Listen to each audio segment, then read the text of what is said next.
Because of the obvious threat to untold numbers of citizens, and because of the crisis which is even now developing, this radio station will remain on the air day and night.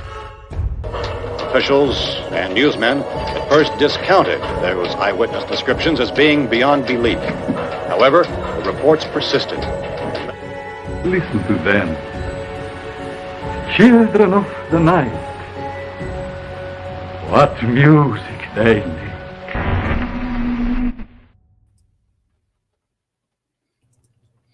What is up, everybody? Welcome to Boogeyman Radio. I'm David. And I am Charles. Hey, got it.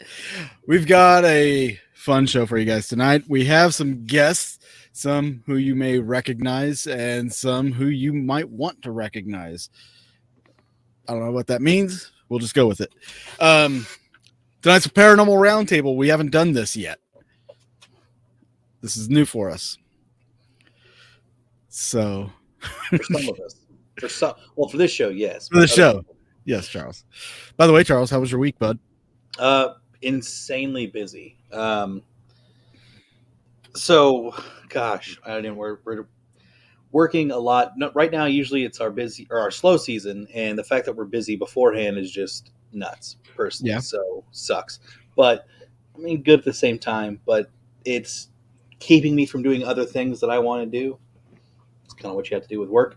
But other than that, kind of being there for my family a little bit. We got some news about my grandmother that's not so good, so kind of being a little extra close for that. Yeah, I won't go into details. No big deal. But other than that, that's just my life right now. And I'm trying to think of anything else crazy. Oh, gearing up to go to Texas in a couple weeks. So actually, next weekend. Fun fact.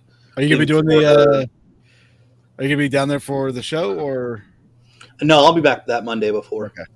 Yeah, I'll be back. I don't know if you're going to do something special.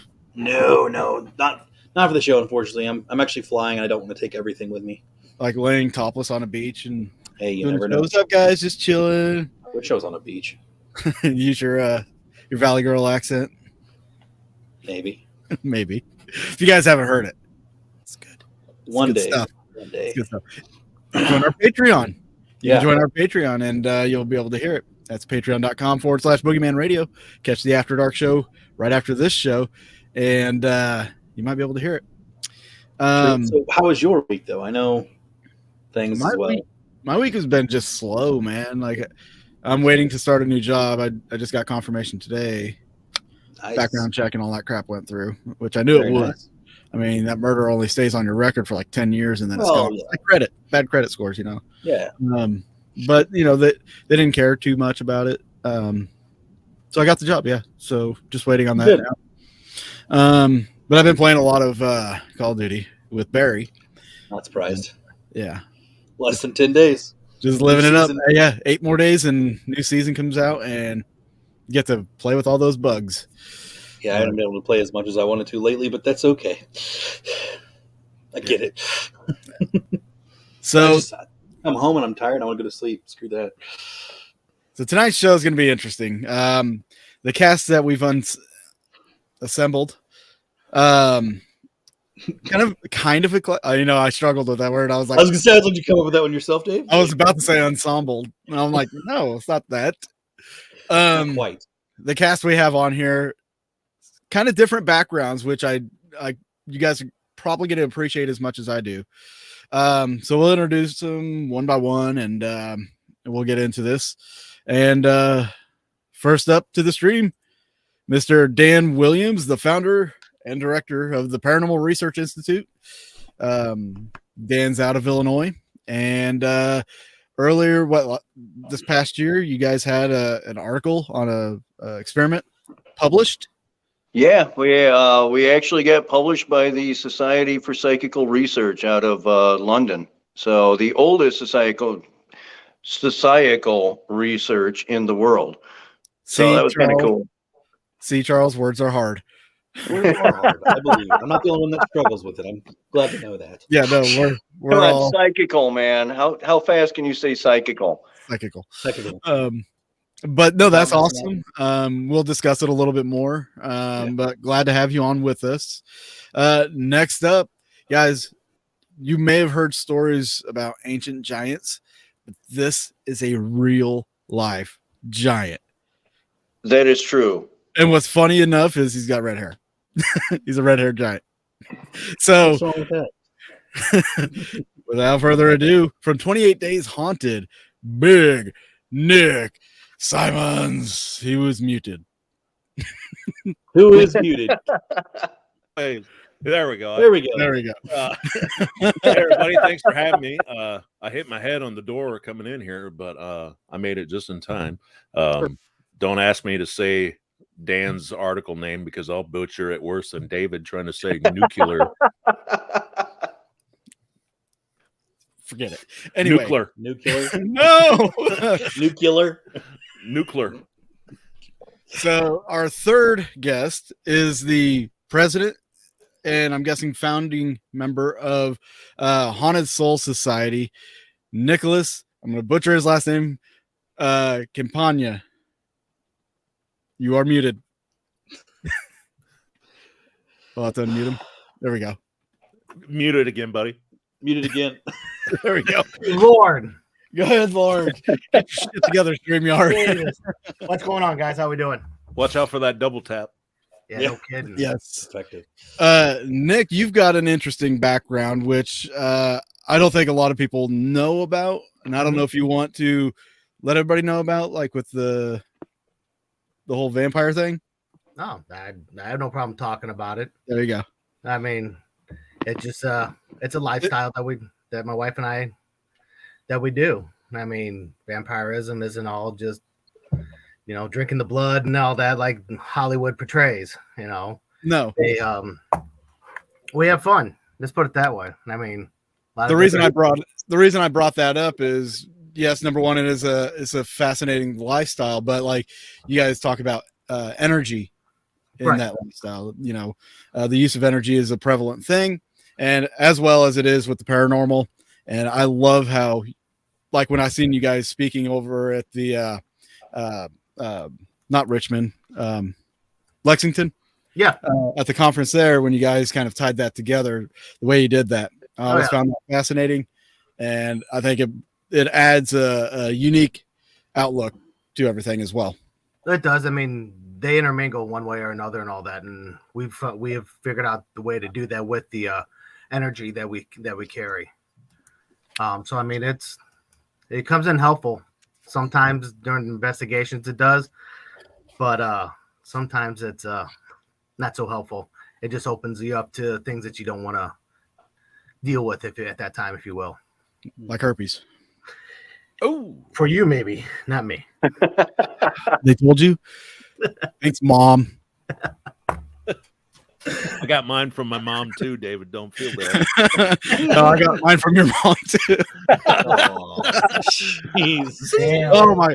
Like, this is a PG show. God, It's gonna be one of those shows. Think of the children. The children. We are. All right. So let's start this off with a basic. It's kind of a generic question, but in a way, it's got a little different flavor to it. It's not the how did you get into the paranormal?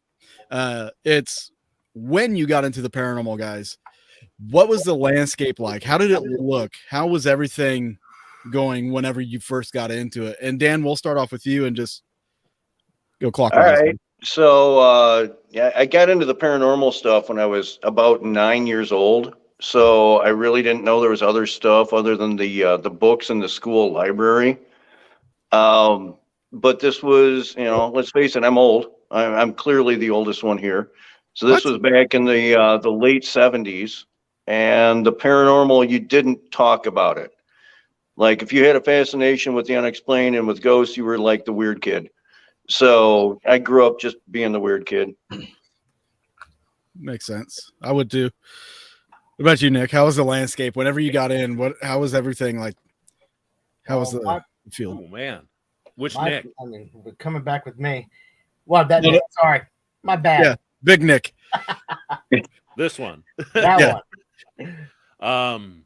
I came in 2009, so at that time, you had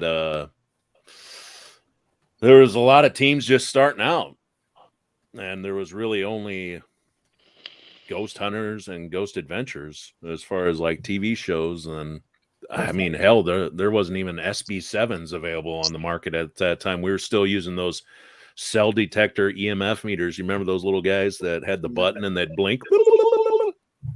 Yes. But yeah, it's been a wild ride just to see how far we've come in that short amount of time. Oh, as yeah. far as, technology and the way people communicate now with ghosts and stuff like that. It's just amazing. All right, Nicholas, you. Mine actually started out with my fascination started out with the occult when I was in high school. Got involved with that. And I live in St. Peter's, a place called the Aquadome. Everybody hung out there. There's a bunch of rituals that also happened throughout that time frame in the late 80s. So, I mean, my fascination grew from that. I don't know if that's unfortunate or fortunate, but to see how everything has transposed as from people not wanting to talk about it to now everybody that wants to get into it, or everybody talks about it more, talks about their experiences more openly than if they're not judged by it in any way. So I mean, it's like I said, for me it was the occult got me involved with it. So this is a legitimate question out of more of curiosity. How much of Aleister Crowley did you research whenever you were in the occult? At that time, I didn't really do much research. I went off of what everybody said. Now, at that time, I was a dumb teenager and going off of what, friends said and everything. I didn't do any research like it. Rituals were done and all that. But, as I grew older, I should say, not up. But as I grew older and all that, I did my research and got even more fascinated with the darker side, but also more so with the paranormal than anything. Okay. So this one's going to be for you, Big Nick.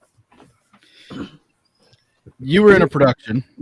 You actually were in Ghost Cry with Aaron and Ghost Crier doing that. So you did your own productions, but being in an actual big production with 28 Days Haunted, what was something that you had to adapt to with that show? Like,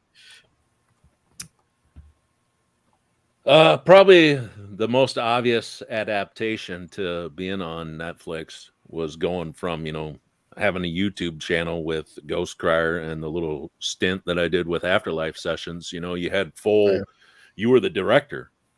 You did everything. You had all the choices in the world. And then that turned into, all right, hold this camera and film Sean or film Aaron. They really didn't, hover over us as far as our investigations went nightly of what we could do and the experiments we could run. But it was, you were kind of corralled to a certain area of what they wanted done that night, what they wanted achieved. So it was kind of tough to get used to working around the production. Was there anything that was like kind of surprising to you as far as the way they did things, or anything that was unexpected the way they did it? Yeah.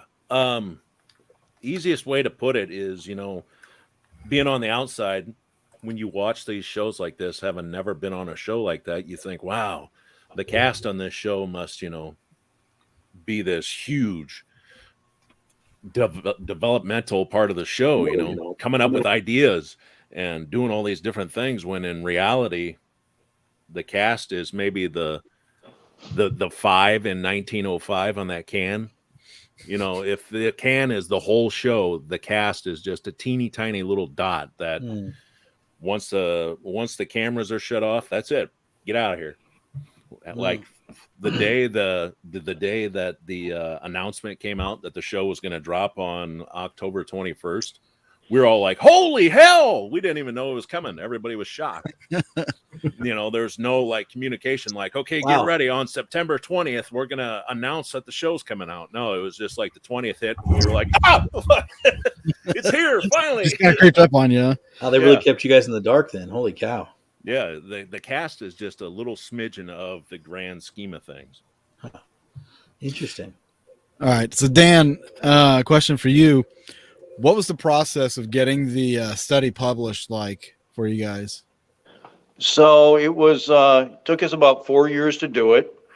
It was we first had to create the parameters of the research that we were doing, which, I mean, it started with Mike's idea, and we met him at the convention down in Kansas City. And he heard me lecture down there and liked the methodology because we chart pretty much everything, you know. It's a pain in the butt. We take a lot of the fun out of the paranormal investigation just because everything is logged, but that also gives us a lot of data at the end of the day. And so Mike liked that idea, and he actually approached me and said, "Hey, I've got this random event generator, but I need kind of a second data point, and you guys are the perfect second data point for me." So we started talking, and we agreed to do a test investigation and see how things went. And so yeah, I mean, it's been many hours of, you know, arguing on the phone with Mike as far as methodology goes and what actually works in an investigation, what data we can use, what data we submit, what we throw out, things like that. So it's been an interesting process. I think Nick had a question. Is that Mr. Mike Nichols? Yes, it is, sir. Awesome presenter. I've watched him speak many times now, not for Dan, but for everybody listening. If you get a chance to see Mike Nichols speak, you should shove a child out of the way to get into there. Oh yeah, it is worth it. No, he has actually been, I mean, he is like the ultimate gentleman. He is amazing to work with. And I think the biggest thing, Dave, I think you were with us when we first met Mike. Yeah. We were outside smoking at the convention down in Kansas City. And when he said he was a parapsychologist, you know, he actually taught a class in parapsychology at U of KC. And so meeting this guy, I really figured, okay, so I'm just this butthead amateur, you know, investigator. I'm going to expound on some of my ideas, and he's just going to kind of huff and walk away. And he didn't. You know, he really listened, he really engaged, and was gracious enough to open a discussion with me, which was, you know, the ultimate fantasy, really. You know, it was so cool to be able to actually just talk to him about reality. I think, you know, when we met him, the most interesting thing I realized whenever we met him was he was actually more in awe of everybody at the Paracon, all the speakers. Oh yeah, than he was than I had anticipated he would have been, because I remember him saying that he just thought there'd be a bunch of people in there Scooby-Dooing it up, and there's a lot of legitimate legitimate conversations being had and a lot of legitimate presentations being done, and he was actually impressed with where it was at, the paranormal field, the people speaking. He was more impressed with where it was at the time. So yeah, I mean, it kind of gave him a new impetus because he hadn't taught since the late 80s. And so he kind of had given up on the complete paranormal field, and it sort of, you know, gave him the energy to say, okay, well, let's take another look at this. I had to write that word down. Impetus? Impetus or impetus? You wrote down nuclear. Nuclear.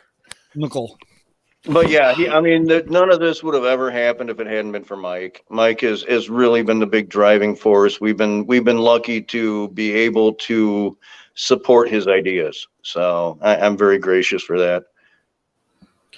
Is there any plans on anything, like any steps to move forward with this, or has that been actually, we're now that we've proven that the REG is an actual thing and it does actually track data, I'm working on a thing to run multiple REGs connected to a central data source right now.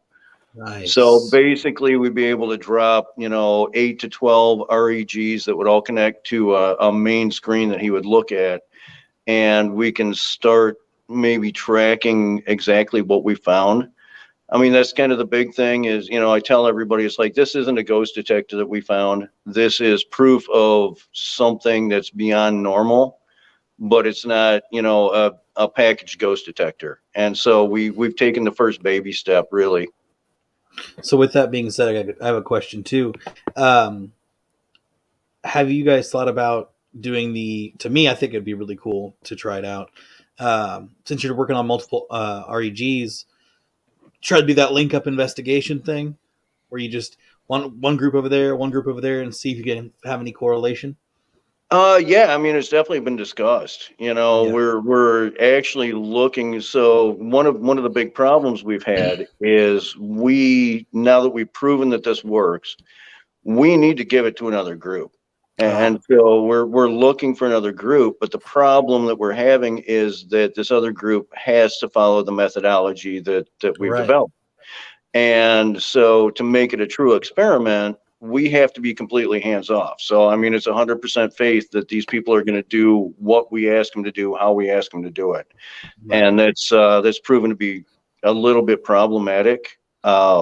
There's a lot of people that are interested, but like I said, at the end of the day, and you've seen it, Dave, when we use this method, it's not exciting. It's science. And so I don't know, man.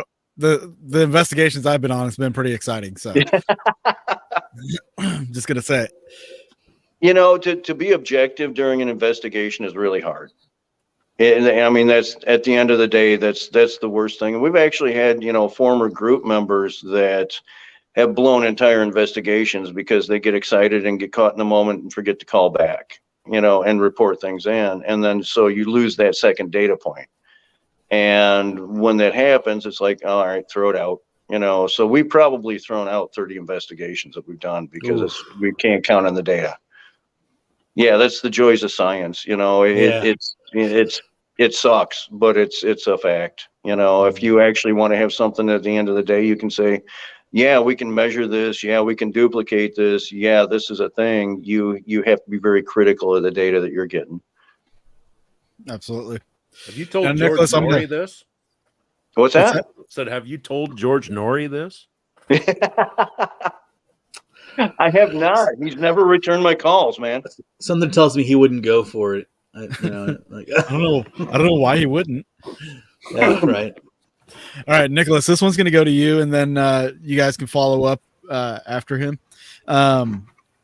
So what is something that you wish you knew before getting into the paranormal field? Like if you could go back and tell yourself, hey, you need to know this before you start, what would you tell yourself? Because there's a lot of new investigators or young generation that's getting into it. A lot of people blindly. And I think this would be a good.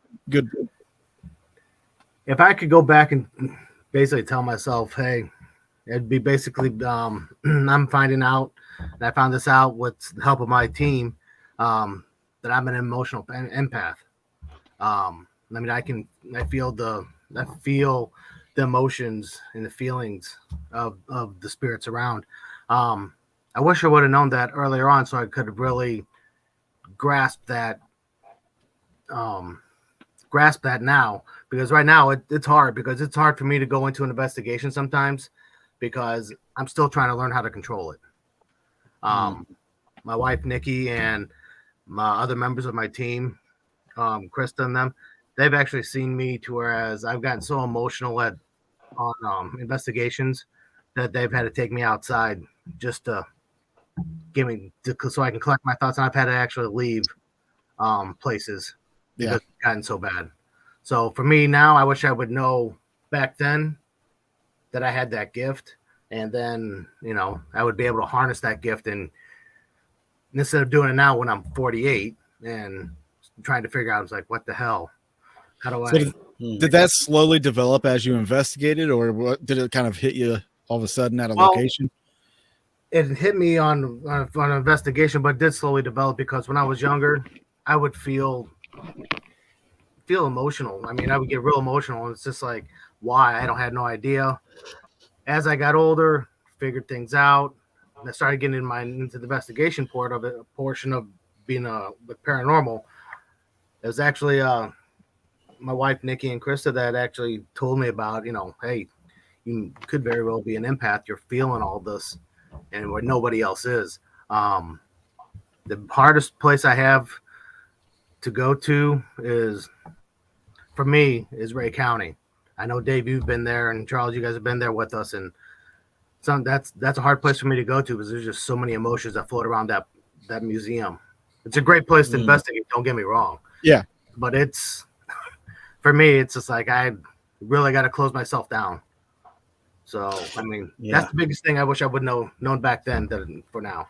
Now you've told us your story about being up on the second floor, I think it was. Yep. And having A little nook. Yeah. Yeah. Now, for everybody that hasn't been, Ray County Museum's in Richmond, Missouri. Great place to investigate, like you said. It's a museum. It's got a rich history. Used to, as a former poor farm, and just all the stories revolving around that place. It's amazing. So if you get a chance, it's also the only place that I've known where someone's used sign language to contact the dead. So yeah, or that we think and gotten responses. So I was gonna say, yeah, that was used in an experiment. So I hope that goes on further. Like that'd be really cool if we see more of that in the future. Don't get ahead of me, Charles. Oh, sorry, my bad.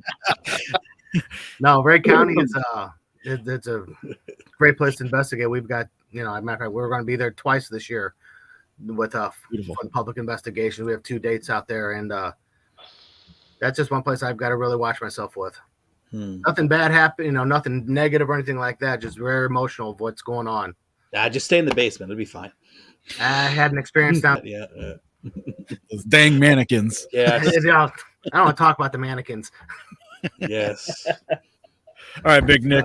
What about you? What is something that you could go back and tell yourself, hey, just be prepared for this as you're getting into this? What would you tell yourself? Well,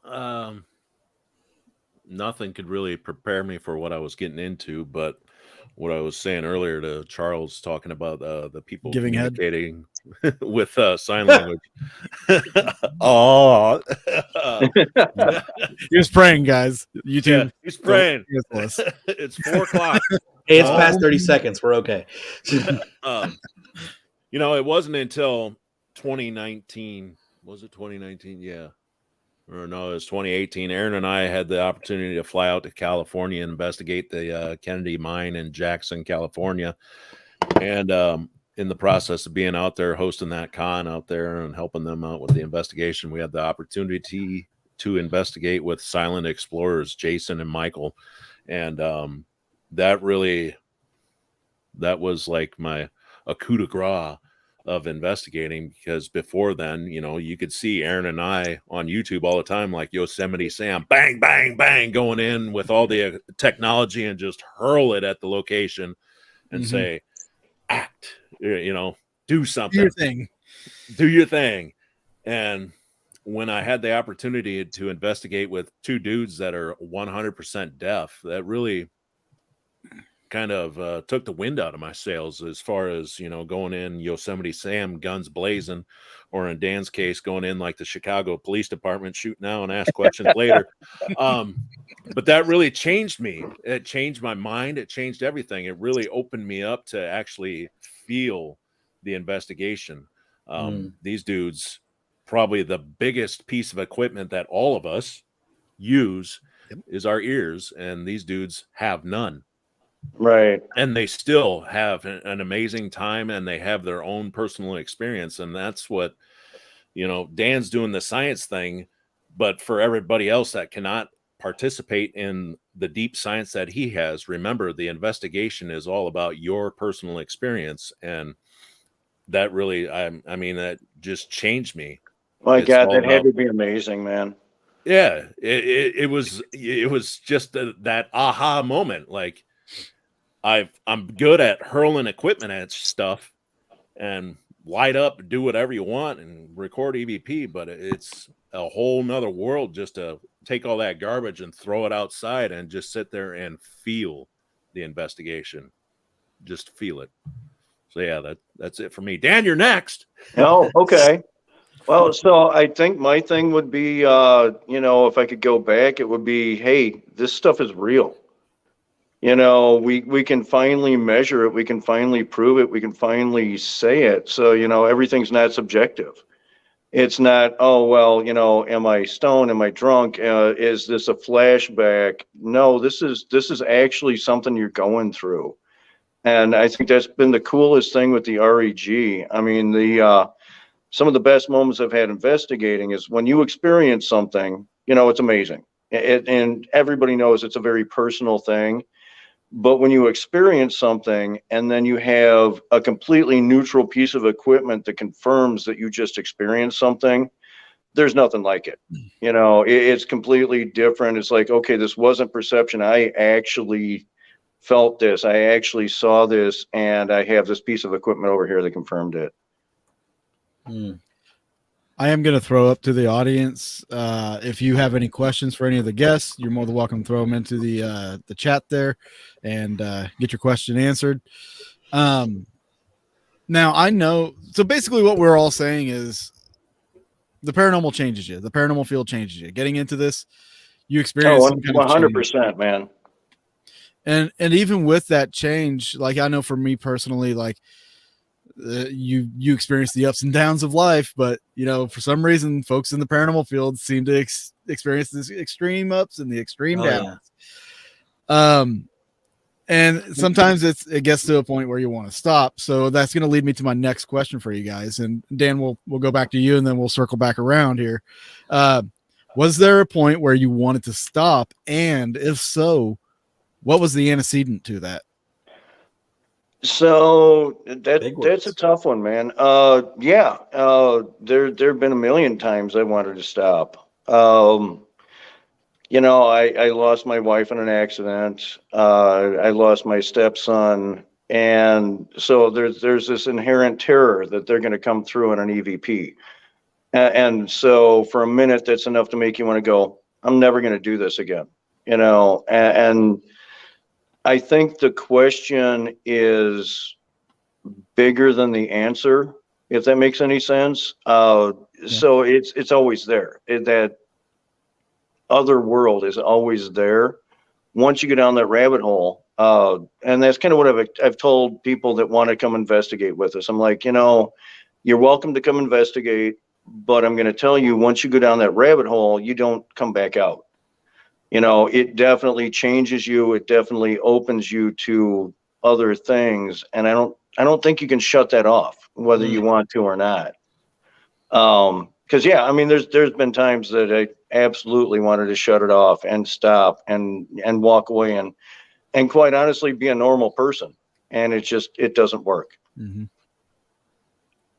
All right, Nick, we'll throw it up to you. Yeah. Dan just kind of took the words right out of my mouth there. Real quick on the show, they were talking when they did those interview scenes with us on the show. One of the questions was if you could bring anybody back, who would you bring back? And of course, I said I'd like to bring my grandmas back, and I gave my reasons why. And the producer followed it up with, "Why don't you just go talk to them? You can talk to all these other ghosts. Why can't you just go talk to your grandmas if you miss them so much?" And it choked me up. I mean, it's kind of a hard pill to swallow. Like, I really don't want to go talk to my grandmas because everybody wants to assume that our loved ones have gone somewhere else and aren't here in limbo, and it's kind of like a double-edged sword. Then why is it okay for us to go out and communicate with these spirits at supposed haunted locations? But that's another discussion. But we'll circle back. We'll circle back to that. But yeah, what Dan said, once it's got you, let me get my hand up so there's not a shadow. Once it's got you, it doesn't let go. And I'm not like going all stupid, demonic and all that. The demons are going to drag you away. Mm-hmm.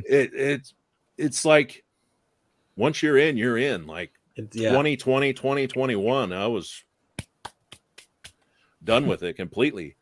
And then one day Aaron got a hold of me, and Aaron G. Thompson, he's the guy crying on 28 Days Haunted. Check him out.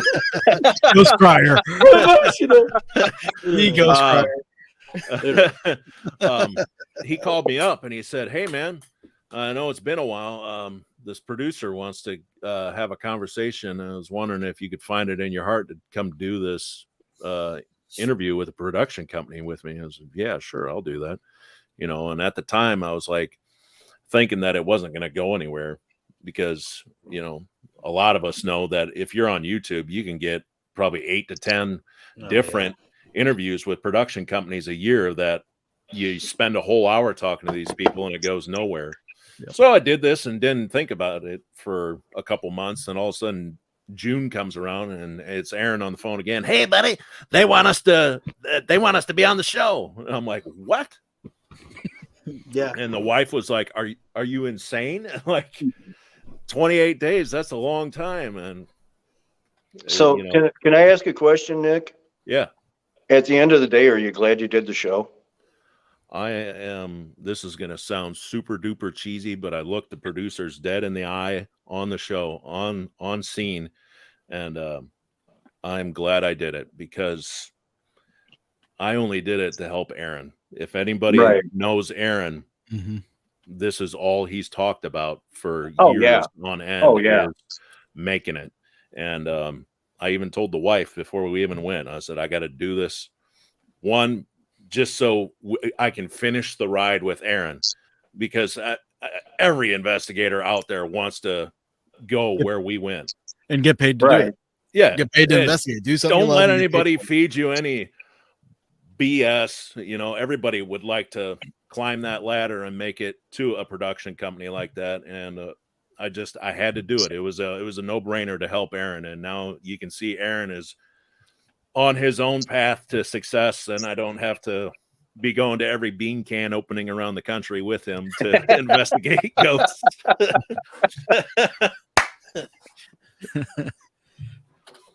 Well, we always get openings in the PRI, man. There you go. Yeah, you're just down the street, aren't you? I'm not too far away. Yeah. Nick, I don't want to alarm you, but there seems to be something manifesting over your shoulder. Don't look. All right, Nicholas, we're gonna pitch you the same question. Was there a point where you wanted to stop, and if so, what was the antecedent to that? Honestly, I can say that no, there's nothing that's wanted me to stop. It just fueled me more to learn more about what is going on the other side. I've been through, like I said earlier on, I've been through rituals and all that, and it scared me, but it intrigued me more to try to get a full understanding of what's going on. When I go to an investigation, I have stones, I have my faith, I have all the equipment, but at the same time, nothing can prepare you for whatever's going to happen on in a certain investigation. You can have all the stones in the world. So, I mean, for me to say, is there anything? No, it's intrigued me more. And that's what intrigued me with vampirism as well, even more so than what it did when I was younger. So, I mean, there really wasn't, I haven't been to the point where it's like, I'm done. Now, would I want to talk to my grandparents? No. Just because they were going to say, what the hell are you doing? I came from my background's Roman Catholic, so this isn't acceptable, if you will. They're going to materialize and punch you. You never know. Well, see, and that was something. That was something I was going to circle back to with all of you bringing that up now. Having loved ones come through is one thing, but speaking to spirits at a location is another thing. But if you're a relative of those spirits and you've got like a YouTube channel and you're like saying, hey, this is such and such coming through, at what point do you take in consideration those people's feelings on who that could be and everything like that, on what we do? If we put evidence out there, we put this audio or this video or something from a location that could have been this person's relative. We're putting that out there. Yeah. Are we doing damage to those people's psyche that come across that? Or is it okay because it's in the name of science? If I can jump on that one, I think that science is great. Clearly we try to be as scientific as possible, but you still have to keep that element of humanity. And so, having said that, we have stuff, we have gathered things, we've gathered, what people would call evidence that will never see the light of day. because it could be harmful to families, or it could bother some people, or it's just too personal. So yeah, I mean, there's definitely a line that you don't want to cross. Science is fantastic, but you can get science other places, so you really have to keep that humanity to it as well. And I think on go ahead, Nick.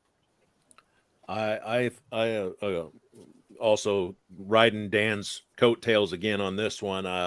There was many locations that we did as Ghost Crier, and even on Afterlife sessions. Well, not so much on Afterlife sessions because we had permission with all the property owners, but like Ghost Crier, we did a lot of like locations that weren't tourist trap locations. You go to the Axe House in Villisca, you can take whatever you want and post it online, and it's already been posted online before.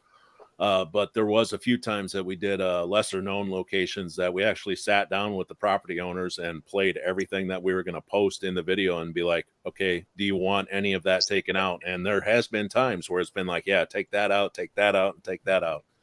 You feel free to post the rest. It's good comment there from Cassie. She thinks about the damage a lot. Doctors at the Garnett House. Their daughter is a doctor in Leavenworth. She wonders what the stories about her parents, how that affects her. I mean, oh yeah. Well, I mean, the thing with Garnett, because we've done it a couple times, I'm actually more interested in the older historical, entities that might be there. Yes. Some of the famous entities that might have been through, some of just the travelers that might have been through. I know it's very tied to recent doctors, but I don't think that's all that's there. And I really try hard to focus on the older things that may not directly affect people. Lori wants you to know that she appreciates it being your teammate there, Nicholas. I saw that. Thank you, Lori. We got a couple questions in the chat here. First one from Mystic Moon Cafe Radio. In my opinion, using a talking or Ouija board is the same as doing an EVP session with a recorder or whatever. You're opening up a line to another entity / plane. What are your thoughts? Anybody want to jump on that one? I mean, I can jump on that one. I've used the Ouija board probably thousands of times and never had any negative impacts from it. It's just another means to an end. We're still trying to figure this out, and if you can open a channel, I'm good with it. I'll jump in on this one. I've used the Ouija board as well. Matter of fact, when I was a teenager and all that, we played around with them and everything. The thing with Ouija boards, and it's just and I do this with EVP sessions, there's a time that you need to learn when to stop and don't egg whatever you're talking to. You can think you're talking to a child, and it may not be. People have got to learn how to close the session properly and understand what they're doing. Same way with an EVP session. With my EVP sessions, I close them down properly, just like I was using a Ouija board. I say, thank you, I'm polite. And I say, no, we're going to end now. Thank you for your time. Because once you like in one of the first questions that Dan was talking about, once you go down that rabbit hole, you're there. I mean, you don't, and if you try to come back out and you make it, you're not the same as you went in. So, I mean, you've got to know when to say when. Exactly. Yeah. Or an EVP session. You don't know who you're talking to. You don't, I mean, unless you get personal and you know something personal about that spirit or whoever you're talking to that nobody else knows. You got to know when to say when on it and just do it and respect the board, respect the recorder, respect the spirits as well. I'm going to break everybody's hearts. I've got a stack of Ouija boards right over here on the floor. So that makes 3 of us. You demon heathen. Yeah. And I just bought one off of eBay 2 days ago, and it should be here on Friday. It's an antique from the 1920s, and I'm looking forward to getting man, send me a picture, Nick. But, I'm the same way. At the end of the day, it's just tools. Yes, there's been some negative feedback about them over the years, starting with The Exorcist. In the 70s, there really wasn't a whole lot of Ouija board's gonna take you to hell. Then The Exorcist came out, and everybody's like, Ouija board's gonna take you to hell. Yep. And it's a Hollywood myth. There's really not a whole lot out there that says, Ouija board is going to take you to hell. It's always somebody's cousin's brother, sister from a sleepover got dragged to hell with a Ouija board. And, it's just a tool. And like Nicholas said, it's just, what you put into it, and just be careful with it and be respectful. Well, yeah. I mean, you open that door, you have to close the door. I mean, it's just basic logic. It's like, why... during the times of like the Victorian age of spiritualism, when the spiritual photos and the seance photos of the ectoplasm coming out of people's orifices, why wasn't that demonized, but a board was? That doesn't make sense. You want to talk proof and stuff. At the time, those photos were like damning evidence. Yep. Where was the evil in that? That kind of got swept under the rug. Yeah. Well, like I said, it really comes down to Hollywood. Ouija boards weren't bad until Hollywood made them bad. Right. To me, it comes to the intent for sure. It's a huge part of it. Huge part of it. I will say, Kelly did have a question for Nick. After doing the show, what are your feelings on spending an extra amount of time in a location? Is it necessary to do this to get the full story of what is happening in that location?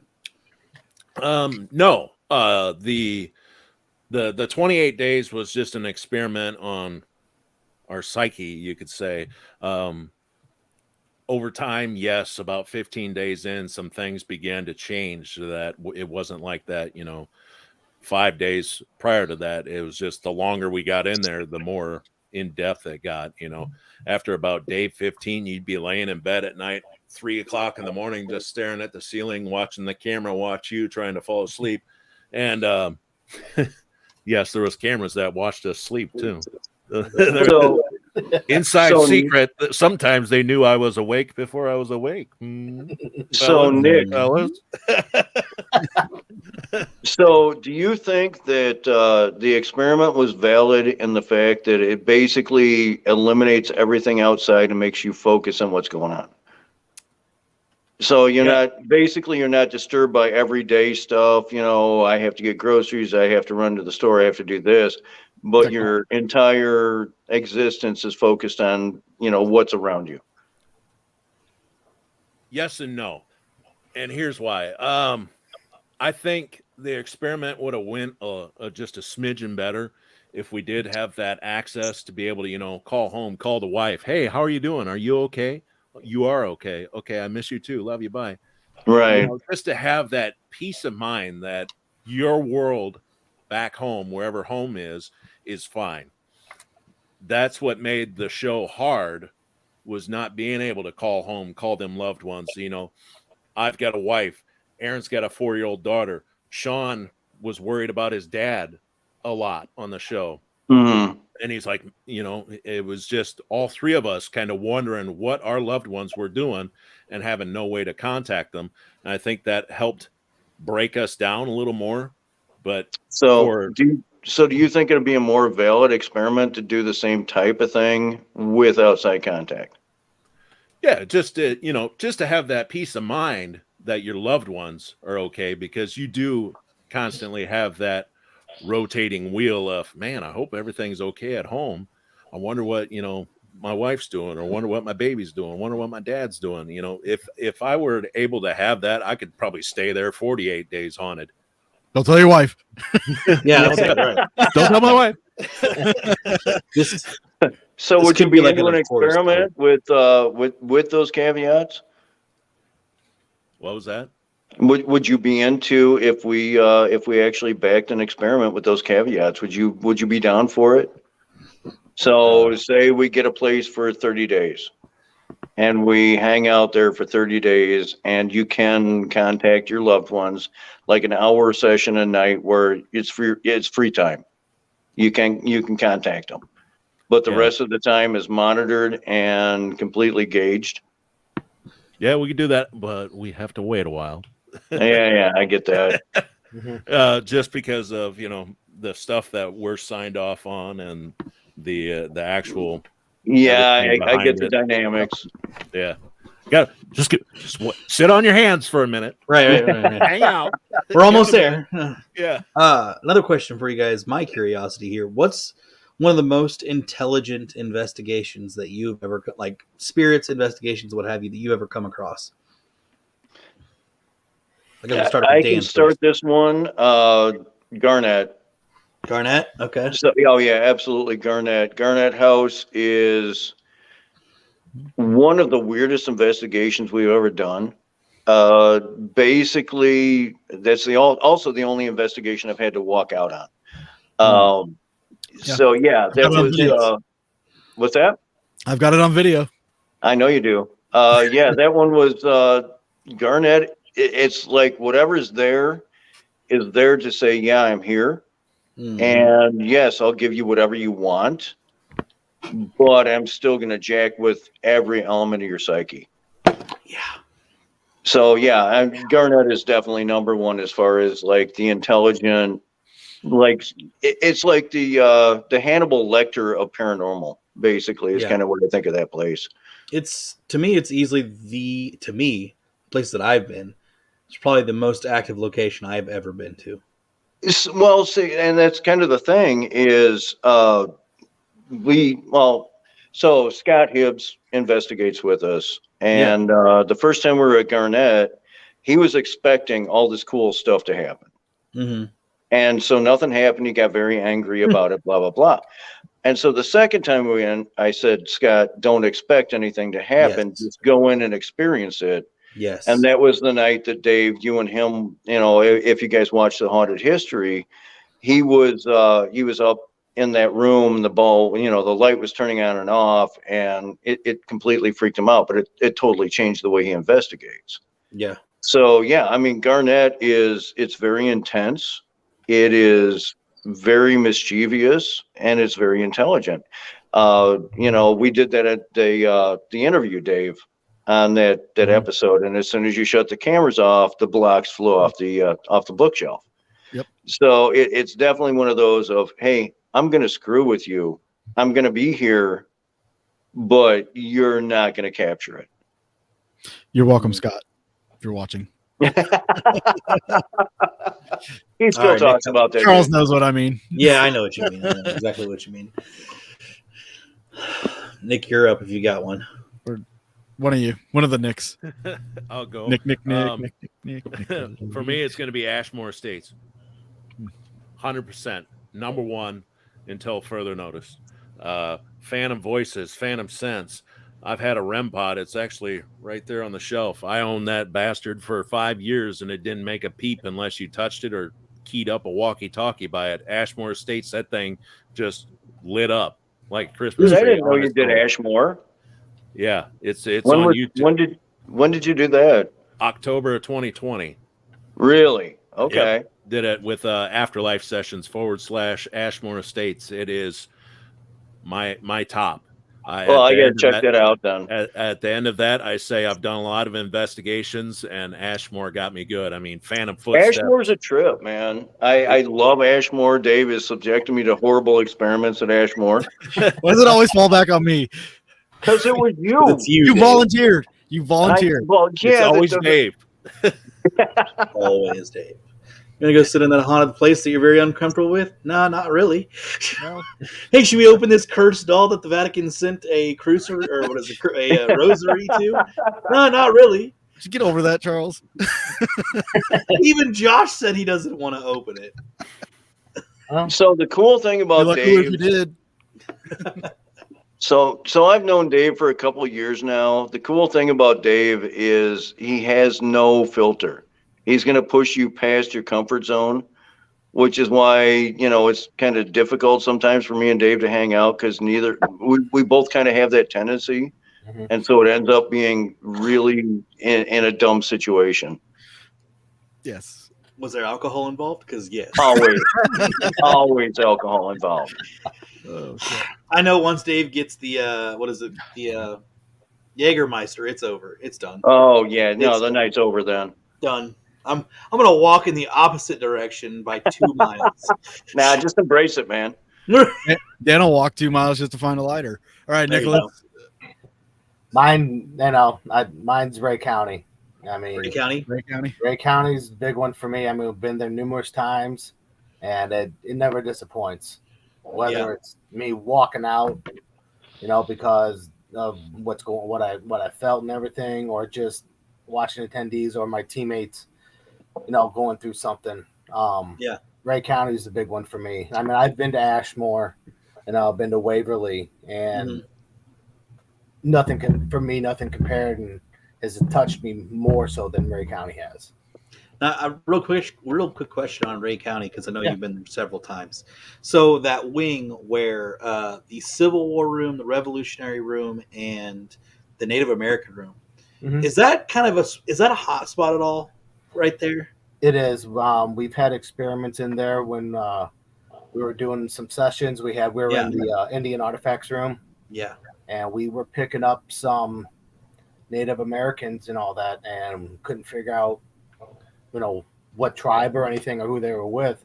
And then my wife Nikki went on her phone and started playing some tribal music and all that, and we were getting reactions off of REM pods that we have in there. And do you think, just to jump on that part right there, do you think that like playing tribal music in a Native American thing would be like the 1990s when you'd play East Coast in a West Coast area?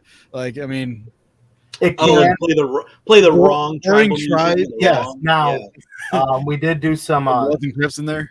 Yeah, it is. It is a big difference because we on the placards there were, they told us what type of what tribe it was, or what Indians or Native Americans they were. Offhand, like the artifacts came from those tribes. Yeah, and then Nikki actually found some music, the tribal music from that particular sect of Indians, and she played, and that's when we were getting the reactions on the REM pods and that. Now, if you were to play, Cherokee music compared to like the Sioux, I mean, you can get some negative reactions, if you will, but like I said, Ray County's a big one for me. It's like that's why I big like playing there. Yeah, that's why I like playing some like anytime I'm around Civil War stuff. I love playing both sets of music just to see. Oh yeah, be, some awesome stuff there. But I will say, Lori did have a question. Have any of you been to a place that's been hyped up, the most haunted, and just left without feeling anything or anything happening?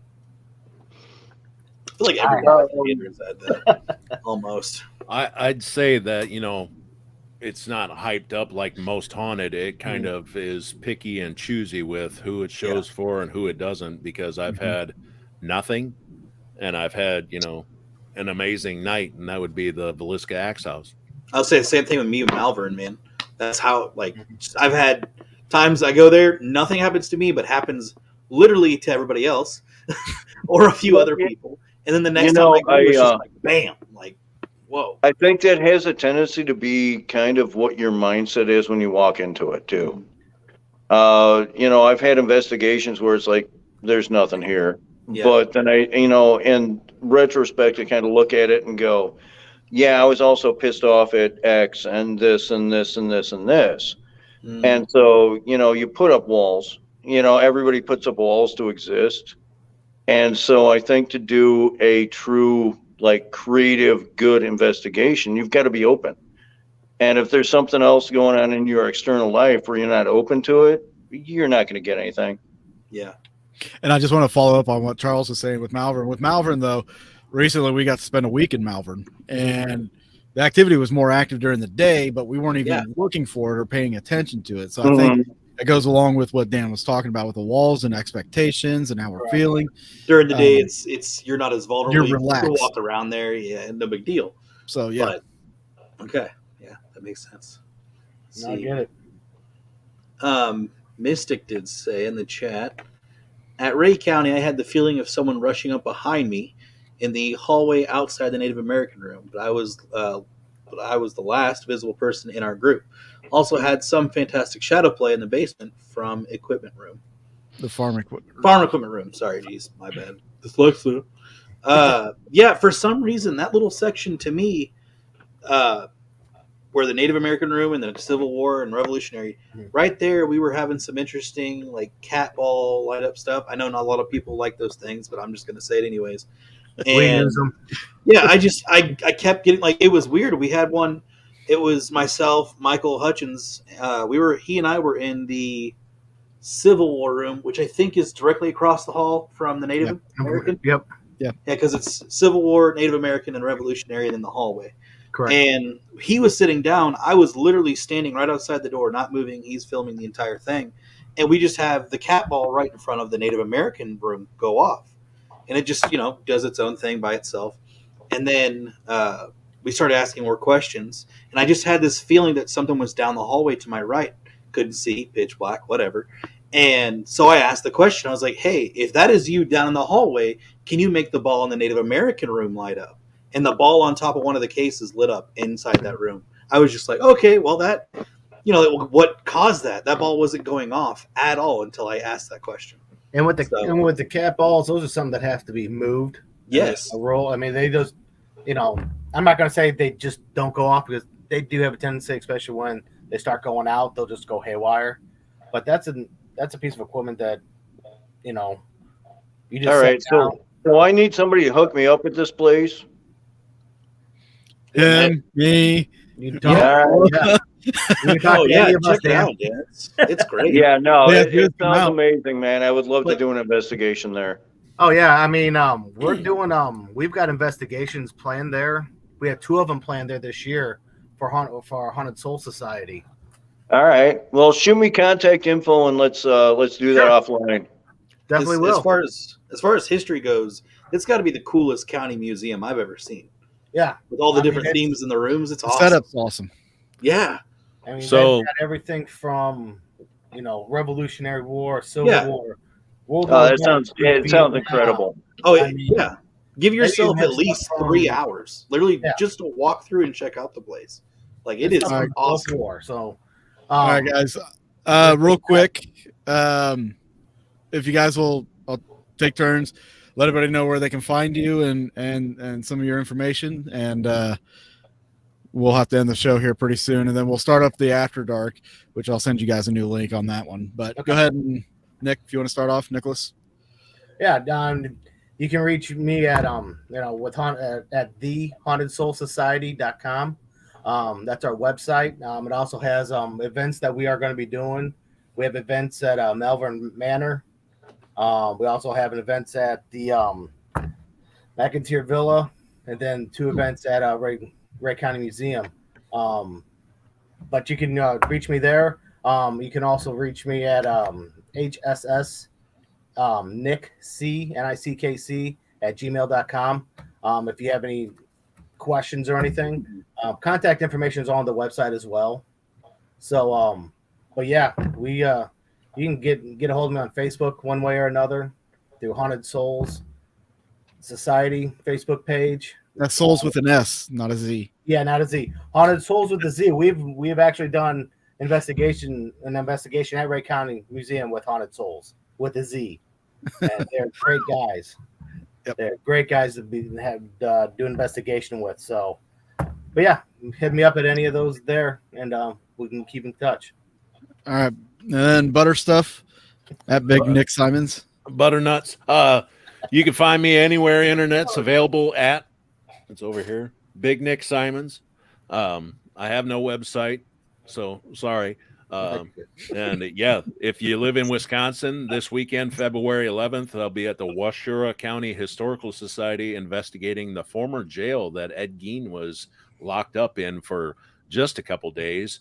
Maybe we can get an account of what the spirits that might be at that jail saw the night that he was arrested. Let's go. All right, Dan. All right. So basically, I took my website down. We're working on a new one. but you can catch me at Facebook. It's Paranormal Research Institute at facebook.com. You can also, if you are so inclined, you can text me. My personal cell number is 779-319-9115. Well, you just gotta put this out there. Yeah, I'm Holy putting it out there, shnikes. man. So yeah, if somebody needs to get a hold of me, I'm there. I'll sign So you up for This Netflix. one, Jesus. So many pictures of butts coming your way. Yeah. Why is it so veiny? What? yeah, no, yeah, I was gonna say it's thick, but yeah, albino if stick somebody is needs to get a hold of me, we're always there. So the PRI is always around if you need us. And yeah, hit us up on Facebook or over my cell, and it's all good. All right, guys. We're getting ready to set up for our After Dark show. I don't know which one of you guys, if any of you guys want to join us on there, you're more than welcome to join us on there. Okay. I'll be sending you guys a new link to jump into. For those that want to join the After Dark, the bottom scrolling across is the sign up for our Patreon. It's just $2.49. It's less than a gallon of gas, How do and you get get access for a 49? month. You get access for a month. Different content plus the After Dark show. Just go to patreon.com/Boogeyman Radio. We'll be going live there in about 10 more minutes. And on that show, we're going to let our hair down a little bit more. And if you got a drink, bring it along. And My hair's already down. Yeah, I've been drinking this whole time, dude. there we go. There you We got go. It's gonna get real vulgar. It's going to be the emo show. But yeah, guys, join us over there. And if you're not going to join us, we thank you for watching. I hope you enjoyed the roundtable. Hope we answered some questions in a positive manner that gave you a new perspective and outlook on life and the paranormal. So thank you guys for joining us. We'll see you same time, same place next week. Hey, it was great talking to you guys. Sounds Thank good. you. Nice talking to you, everybody. See ya. you in a bit.